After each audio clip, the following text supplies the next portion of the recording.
Et nous refermons ce journal avec une exposition à découvrir depuis cet été à la ferme de Villefavard en Haute-Vienne, intitulée L'éloge de l'humble. Elle propose de revisiter les objets du quotidien qui deviennent alors des œuvres d'art. Reportage Olivier Audemars et Bertrand Murer.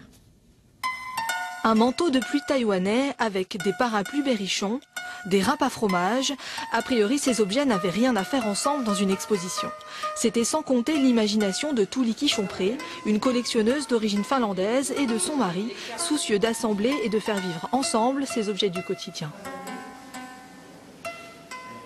Le dénominateur commun, c'est que tous ces objets sont des objets populaires et faits avec des matériaux très simples. Donc c'est une économie de survie et c'est en même temps une créativité formidable de la part des gens du monde entier.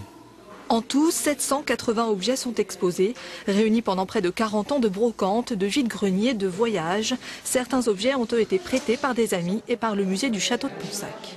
Un regard sur le passé, mais aussi vers l'avenir, avec la présence d'objets recyclés, comme ces jouets africains fabriqués à partir de boîtes de conserve, ou encore ce panier réalisé entièrement à partir de pneus. La philosophie de ces expositions, c'est que, au fond, maintenant on jette tout alors qu'on peut tout à fait récupérer tout et que tout peut être réutilisé. Alors c'est un peu un ode au rafistolage, au raccommodage, au ravaudage. Il y a des meubles qui sont faits par un designer africain avec des vieux bidons. Il y a des outils qui sont faits avec des choses extrêmement simples, et chaque fois avec des matériaux en tout cas qui sont vraiment locaux.